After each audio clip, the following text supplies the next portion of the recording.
اعوذ باللہ من الشیطان اللعین الرجیم بسم اللہ الرحمن الرحیم اللہم صلی علی سیدنا و مولانا محمد النبی الامی وعلی آلہ وصحبہ وبارک وسلم الی یوم الدین۔ پارہ نمبر 15 سورہ بنی اسرائیل۔ آج کا ہمارا سبق آیت نمبر 15 سے ہے۔ آئیے چلتے ہیں تلاوت کلام الرحمن کی طرف۔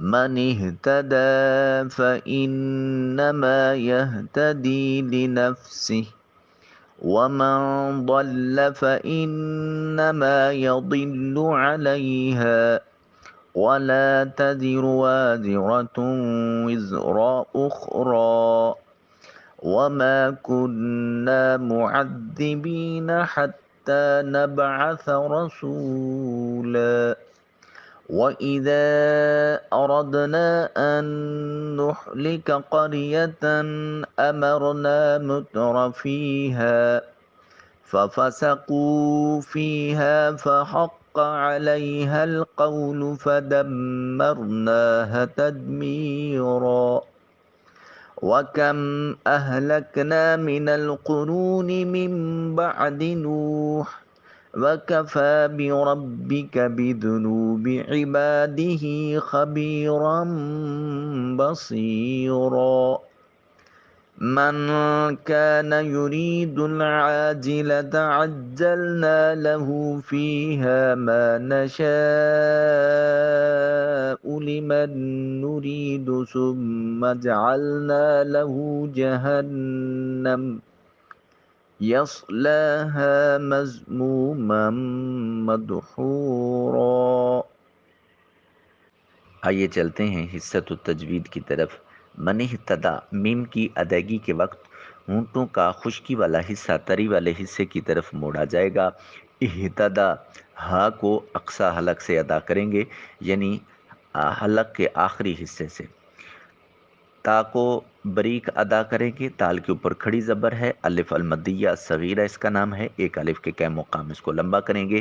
من اہتدی فإنما نون مشدد ہے، وہ نوازب ہوگا۔ غنہ کیا ہے؟ آواز کو ناک کے نتنوں میں لے جا کر تھوڑی دیر کے لیے گنگنانا، اس کو غنہ کہتے ہیں۔ فإنما ما کی ادائیگی کے وقت منہ کھلا رکھا جائے گا، الف خالی از حرکت ہے اور اس سے پہلے والے حرف میم کے اوپر زبر ہے، الف مدہ ہوگا، آواز منہ سے نکلنی چاہیے، ما نہیں ما۔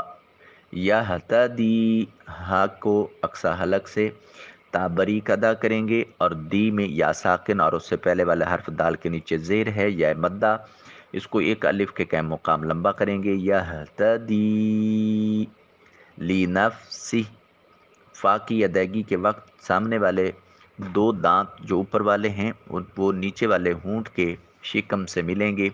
سین حرف صفیریہ ہے، سی ٹی کی آواز آئے گی اور ہا کے نیچے یا المدیہ الصغیرہ ہے، ایک الف کے قیم مقام اس کو لمبا کیا جائے گا۔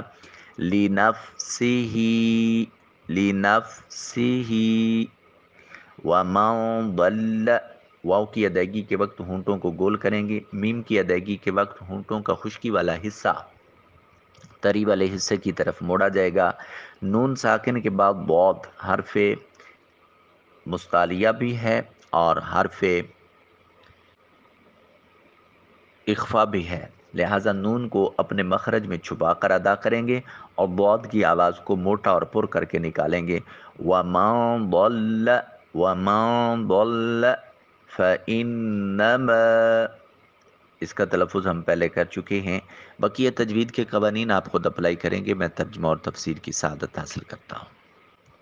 من جس شخص نے اہتدا ہدایت پائی، فا پس انما بلا شبہ بے شک، یہتدی وہ ہدایت لنفس اپنے نفس کے لیے، وا اور من جو دلہ گمراہ ہوا، فانما فا پس انما بے شک، یدلو وہ گمراہ ہوتا ہے، علیہا اسی پر، وا اور لا تزرو کا مطلب ہوتا ہے نہیں بوجھ اٹھاتی، وازرہ کوئی بوجھ اٹھانے والی، وزرا بوجھ، اخرى کسی دوسرے کا، وما اور نہ، کنا ہم ہو جائیں گے بمعذبین، عذاب دینے والے، حتیٰ یہاں تک نبعث، ہم بھیجتے ہیں رسولاً، کوئی رسول۔ جو کوئی راہ ہدایت اختیار کرتا ہے تو وہ اپنے فائدے کے لیے ہدایت پر چلتا ہے، اور جو شخص گمراہ ہوتا ہے تو اس کی گمراہی کا وبال بھی اسی پر ہے، اور کوئی بوجھ اٹھانے والا کسی دوسرے کے گناہوں کا بوجھ نہیں اٹھائے گا، اور ہم ہرگز عذاب دینے والے نہیں ہیں یہاں تک کہ ہم اس قوم میں کوئی رسول بھیج لیں۔ ان آیات کا منشا یہ ہے کہ انسان کو اپنی ہدایت اور نیک اعمال کا بدلہ ضرور ملے گا۔ یہ نہ ہوگا کہ نیکی تو یہ کرے اور جزا کسی اور کو دی جائے اور یہ خود محروم رہے۔ ہاں، یہ ہو سکتا ہے کہ اس کی نیکی سے دوسروں کو بھی فائدہ پہنچے، جیسے ایصال ثواب یا صدقہ جاریہ وغیرہ کی صورت میں ہوتا ہے۔ یوں ہی آدمی کے بہکنے کا گناہ اور وبال اسی پر ہوگا۔ یہ نہیں ہوگا کہ ایک آدمی دوسرے کے گناہوں کا بوجھ اٹھائے پھرے۔ ہاں، جہاں تک گناہ کی ترغیب دینے کا یا اس کے اسباب مہیا کرنے کا تعلق ہے تو اس کا گناہ بہرحال اپنی جگہ ملے گا۔ قرآن مجید فرقان حمید میں ارشاد ہے وَلَيَحْمِلُنَّ أَثْقَالَهُمْ وَأَثْقَالًا مَعَ أَثْقَالِهِمْ، اور بے شک ضرور اپنے بوجھ اٹھائیں گے اور اپنے بوجھوں کے ساتھ اور بوجھ اٹھائیں گے۔ پھر ارشاد فرمایا وَمِنْ أَوْزَارِ الَّذِينَ، آخر آیت تک، اور کچھ لوگوں کے گناہوں کے بوجھ اٹھائیں، اور کچھ ان لوگوں کے گناہوں کے بوجھ اٹھائیں جنہیں اپنی جہالت سے گمراہ کر رہے ہیں۔ بہرحال آیات کا آپس میں تعارض نہیں ہے، بالکل احکامات واضح ہیں کہ جو شخص نیکی کرتا ہے اس نیکی کرنے والے کی نیکی سے کوئی کمی نہیں ہوتی۔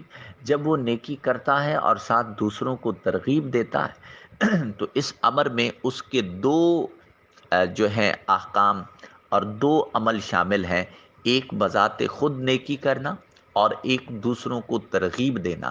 اب یہ ترغیب بالعمل بھی ہو سکتی ہے اور باللسان بھی ہو سکتی ہے کہ دوسروں کو زبان سے کہے کہ نیکی کا حکم دے، یا پھر وہ ان کے سامنے ان کی ترغیب کے لیے کوئی نیک کام اور اچھا کام کرتا ہے۔ باہر دو صورت اس کی ترغیب کا بدلہ اور اس کا اجر اس کو ملتا ہے۔ اور اسی طرح گناہ ہے، گناہ کا بوجھ جس نے گناہ کیا وہ اسی کے سر پر ہے۔ ہم اگر جس کو حکم دیا یا اس کے سامنے گناہ کیا ترغیب دلانے کے لیے تو یہ بھی اسی طرح اس کا بوجھ اس کے سر پر آئے گا۔ اور اس آیت میں جو یہ کہا کہ کوئی جان کسی دوسری جان کا بوجھ نہیں اٹھائے گی، اس سے مطلب یہ ہے کہ جو بنفس نفیس اور بذات خود عمل ہے وہ صرف اسی کے نامہ اعمال میں ہوگا۔ پھر جو ارشاد فرمایا وَمَا كُنَّا مُعَذِّبِينَ حَتَّى نَبْعَثَ رَسُولًا، اور ہم کسی کو عذاب دینے والے نہیں ہیں جب تک کوئی رسول نہ بھیج دیں۔ اس کا سبب یہ ہے اور اس کا اصل مقصد یہ ہے کہ ہم جس کو بھی سزا دیتے ہیں اس کی ہدایت کے اسباب مہیا ہونے کے بعد اور پھر اس آدمی کے جان بوجھ کر حق سے انکار کرنے کے بعد ہی سزا دیتے ہیں۔ چنانچہ ہم پہلے رسول بھیجتے ہیں جو امت کو اس کے فرائض سے آگاہ کرتا ہے اور راہ حق ان پر واضح کرتا ہے، حجت قائم فرماتا ہے، اور پھر جب لوگ رسول کی نافرمانی کرتے ہیں تو پھر ہم انہیں عذاب دیتے ہیں۔ پھر ارشاد فرمایا وَإِذَا، اور جس وقت اردنا ہم ارادہ کر لیں ان ہم ہلاک کریں قرا کسی بستی کو، قریتن کسی بستی کو، امرنا ہم حکم دیتے ہیں مترفیہا اس کے سب خوشحال لوگوں کو، کس بات کا؟ ففسقو تو وہ سب نافرمانی کرتے ہیں، فیہا اس میں، فحقا پھر ثابت ہو جاتی ہے، علیہا اس پر، القول بات، فدمرناہا تو ہم تباہ کر دیتے ہیں اسے، تدمیرا مکمل طور پر برباد کرنا۔ اور جب ہم کسی بستی کو ہلاک کرنے کا ارادہ کرتے ہیں تو ہم وہاں کے امراء اور خوشحال لوگوں کو کوئی حکم دیتے ہیں تو وہ اس بستی میں نافرمانی کرتے ہیں، بس اس پر ہمارا فرمان عذاب واجب ہو جاتا ہے، پھر ہم اس بستی کو بالکل ہی مسمار کر دیتے ہیں۔ اس آیے کریمہ میں اللہ رب العزت نے گزشتہ اقوام کا اجمالی حال اور گمراہ اقوام کے مزاج کو واضح کیا ہے کہ کس طرح وہ مرحلہ وار سزا و عذاب کے مستحق قرار دیے جاتے ہیں۔ چنانچہ ارشاد فرمایا، ایسا نہیں ہوتا کہ بغیر کسی رہنمائی اور مہلت کے انہیں عذاب میں مبتلا کر دیا جاتا، بلکہ ہوتا یہ ہے کہ سب سے پہلے تو ہم قوم کے سرداروں اور خوشحال لوگوں کو اپنے رسول علیہ الصلاۃ والسلام کے ذریعے احکام بھیجتے ہیں تاکہ لوگ اللہ کریم کی فرما برداری کی طرف آ جائیں اور احکامات الہیہ پر عمل پیرا ہوں۔ لیکن زیادہ تر یہی ہوا کہ سرداروں اور مالداروں نے رسول کی بارگاہ میں سر جھکانے کی بجائے نافرمانی کا راستہ اختیار کیا، جس کے نتیجے میں وہ عذاب کے مستحق بنے اور عذاب الہی کا فیصلہ ان پر سابق آیا اور وہ تباہ و برباد ہوئے۔ اس آیت کریمہ میں سرداروں کا بطور خاص ذکر کیا گیا ہے، کیونکہ عوام اپنے سرداروں کے پیچھے چلتے ہیں، جو وہ کرتے ہیں وہی عوام کرتے ہیں۔ اس سے معلوم ہوا کہ سرداران قوم کو بہت زیادہ احتیاط کی ضرورت ہے کہ ان کی غلطی عام آدمی کی غلطی سے بڑھ کر ہوتی ہے۔ اب اس تناظر میں یہ بات دیکھیے کہ ہر ذمہ دار شخص وہ اپنی جگہ ایک بطور حاکم کے ہے، اپنی جگہ بطور نگران کے ہے۔ تاجدار کائنات صلی اللہ علیہ وسلم کی حدیث پاک ہے، کلکم رائن، تم میں سے ہر ایک نگہبان ہے، اور ہر نگہبان سے اس کے زیر دست جتنے لوگ ہیں ان سے پوچھا جائے گا۔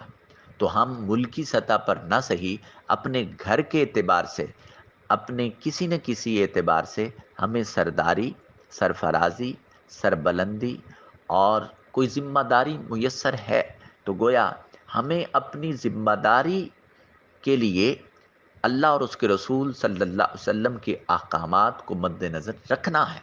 اگر ہم نہیں رکھیں گے تو ہمارے نیچے ہماری اولادیں، ہمارے چھوٹے بہن بھائی، ہمارے باقی رشتہ دار جنہوں نے ہمیں دیکھ کے اپنے اعمال درست کرنے، اپنے کردار کو سنوارنا ہے، ہم درست نہیں ہوں گے تو وہ کبھی نہیں ہوں گے۔ اس لیے حضور شیخ الاسلام پروفیسر ڈاکٹر محمد طاہر القادری مدظ اللہ العالی نے بڑی ایمان افروز اور لطیف طریقہ کار سے اس قوم کو اور اس امت کو یہ طریق عطا کیا ہے کہ سب سے پہلے مستفی انقلاب چاہتے ہیں تو اپنے وجود اور اپنی ذات میں تبدیلی پیدا کریں، خود کو اللہ اور اس کے رسول صلی اللہ علیہ وسلم کے احکامات میں ڈھالیں۔ جب معاشرے کا چھوٹا سردار اور ایک گھر کا سربراہ، اور گھر کے سربراہوں میں بھی جو مختلف اقسام میں چیزیں تقسیم کی گئی ہیں، ہر حاکم اپنے آپ کو اللہ اور اس کے رسول صلی اللہ علیہ وسلم کے تابع کر لے گا، تو پھر وہ وقت دور نہیں کہ جب یہی چراغ جلیں گے تو روشنی ہوگی، اور پھر چہار دانگ عالم میں اللہ اور اس کے رسول صلی اللہ علیہ وسلم کا نام بلند ہوگا۔ تو پہلی ذمہ داری مستفی انقلاب کے لیے یہ ہے کہ ہمیں اپنی ذات کو درست کرنا ہے، اپنے آپ کو درست کرنا۔ یہ سوچ ذہن سے مٹا دینی ہے کہ میرے ایک بندے کے ٹھیک کام کرنے سے معاشرہ کیسے سدھر سکتا ہے، بہت سدھر سکتا ہے۔ ہر فرد معاشرے کی ایک اکائی ہے، تو جب اکائیاں درست ہوں تو دہائیاں درست ہوتی ہیں، دہائیاں درست ہوں تو سینکڑے درست ہوتے ہیں، سینکڑے درست ہوں تو پھر ہزار درست ہوتے ہیں، اور یوں یہ تعداد بڑھتی چلی جاتی ہے۔ ہر فرد ہے ملت کے مقدر کا ستارہ، کلندر لاہوری نے بہت پہلے کہہ دیا تھا۔ ایک شخص بھی پوری قوم کی تقدیر کو بدل سکتا ہے، لہٰذا ہمیں سب سے پہلے اپنی ذات میں انقلاب لانا ہے۔ پھر ارشاد فرمایا، وہ اور کم اہلکنا، کتنی کم، کتنی اہلکنا ہم نے ہلاک کر دیا، من القرون، امتوں میں سے، بستیوں میں سے، قوموں میں سے، من بعد نوح، حضرت نوح علیہ السلام کے بعد، واو اور کفا، کافی ہے، بربی کا، آپ کا رب، بذنوب عبادہ، اپنے بندوں کے گناہوں کی، خبیرہ، خوب خبر رکھنے والا ہے، بصیرن، خوب دیکھنے والا ہے۔ اور ہم نے نوح علیہ السلام کے بعد کتنی ہی قوموں کو ہلاک کر ڈالا، اور آپ کا رب کافی ہے، وہ اپنے بندوں کے گناہوں سے خوب خبردار، خوب دیکھنے والا ہے۔ یعنی حضرت نوح علیہ السلام کے زمانے کے بعد کتنی ہی تکذیب کرنے والی امتیں جیسے قوم عاد، قوم سمود اور قوم لوط وغیرہ ہم نے ہلاک کر دی ہیں، کیونکہ انہوں نے اپنے نبیوں علیہم الصلاۃ والسلام کی مخالفت کی۔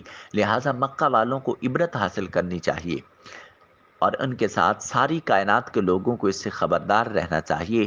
اگر انہوں نے سابقہ امتوں کی طرح اللہ رب العزت کی نافرمانی والا راستہ اختیار کیا اور اسی پر قائم رہے تو اللہ تعالیٰ ان امتوں کی طرح انہیں بھی کہیں عذاب میں مبتلا نہ کر دے۔ ارشاد فرمایا وقفا بربک، اور تمہارا رب کافی ہے۔ امام فخر الدین رازی رحمۃ اللہ تعالیٰ علیہ اس آیت کے تحت فرماتے ہیں کہ اللہ تعالیٰ تمام معلومات کو جاننے والا ہے، تمام دیکھی جانے والی چیزوں کو دیکھنے والا ہے، لہٰذا مخلوق کا کوئی حال بھی اللہ رب العزت سے چھپا ہوا نہیں، اور یہ ثابت ہے کہ اللہ تمام ممکنات پر قادر ہے، لہٰذا وہ ہر ایک کو اس کے اعمال کی ویسی جزا دینے پر بھی قدرت رکھتا ہے جس کا وہ مستحق ہے۔ نیز اللہ تعالیٰ عبث اور ظلم سے پاک ہے۔ اللہ رب العزت کی ان تین صفات یعنی مکمل علم، کامل قدرت اور ظلم سے برات میں فرما برداروں کے لیے عظیم بشارت، جبکہ کافروں اور گناہ گاروں کے لیے عظیم خوف ہے۔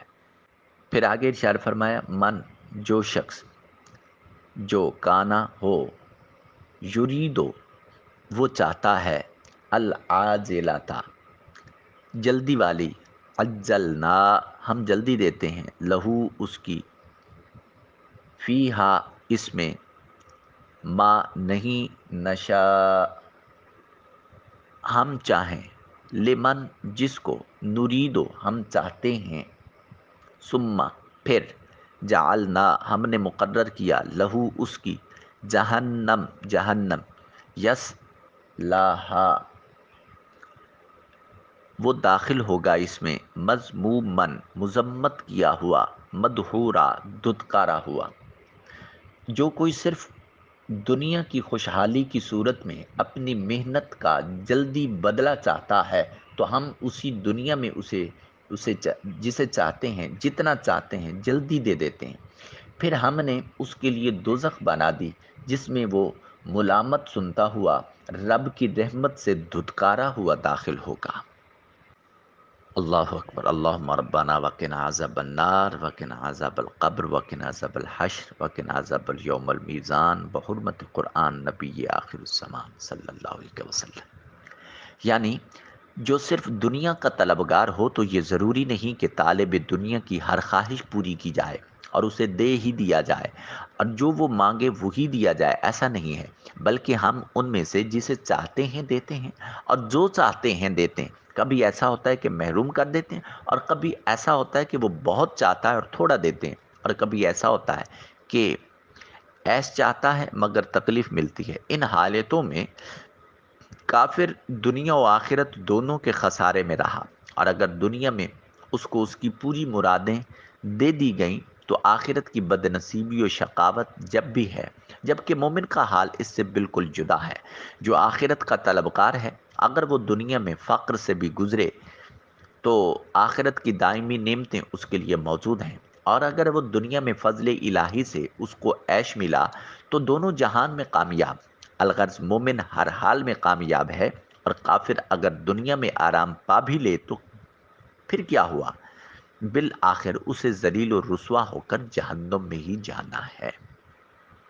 خلاصہ کلام یہ ہے کہ دنیا اتنی ہی ملے گی جتنی نصیب میں ہے، خواہ اسے فکر سے حاصل کریں یا فراغت سے، لہٰذا بندے کو چاہیے کہ وہ اپنی دنیا بہتر بنانے کے لیے اپنی عاقبت آخرت کو برباد نہ کرے، یعنی وہ کسی کی دنیا کی خاطر اپنی آخرت تباہ و برباد نہ کرے۔ حضرت ابو امامہ رضی اللہ تعالی عنہ راوی ہیں، رسول اللہ صلی اللہ علیہ وسلم نے ارشاد فرمایا قیامت کے دن اللہ رب العزت کے نزدیک لوگوں میں بدترین درجے والا وہ بندہ ہے جو دوسروں کی دنیا کی خاطر اپنی آخرت کو برباد کر لے۔ اللہ اکبر۔ ذہن میں رکھیے کہ مومن کامل کا دل دنیا میں رہتا ہے، مگر دل میں دنیا نہیں رہتی، بلکہ دل میں صرف دین رہتا ہے، اور اگر دل میں دین کی بجائے دنیا آ جائے تو وہ ہلاک ہو جاتا ہے۔ جیسے کشتی پانی میں جائے تو تیرے گی، لیکن پانی کشتی میں آ جائے تو کشتی ڈوب جائے گی۔ اسی طرح دل دنیا میں رہے تو دل تیرتا رہے گا، اور اگر دل میں دنیا آ گئی تو پھر اس دنیا کی کثرت کی وجہ سے دل ڈوب جائے گا، پھر اس دل کی کشتی کو ساحل مراد میسر نہیں ہوگا۔ اس لیے بندہ مومن جو ہے وہ دل دنیا میں رکھتا ہے مگر دنیا کو دل میں نہیں رکھتا۔ اللہ رب العزت کوئی عمدن سہون خطا غلطی ہوئی اسے معافی نصیب فرمائے، کوئی جملہ کلمہ اللہ کے حضور درجہ قبولیت پا گیا، پاک پروردگار عالم ہمیں زندگیاں بدلنے کی توفیق نصیب فرمائے، اپنی زندگی اسلام کے مطابق گزارنے اور پھر اس کے بعد اہل معاشرہ کی اصلاح کی توفیق نصیب فرمائے۔ آمین ثم آمین۔ اللہ رب العزت آپ کو سلامت رکھے، قرآن مجید کے ساتھ جڑے رہیے، لوگوں کو دعوت دیجیے، خود سنیے، روٹین بنائیے، عادت بنائیے، یہی کامیابی، یہی معراج اور یہی بلندی، یہی سرفرازی ہے۔ اللہ رب العزت آپ کو سدا سلامت خوش رکھے اور سکھی و آباد رہیں۔ السلام علیکم ورحمۃ اللہ وبرکاتہ۔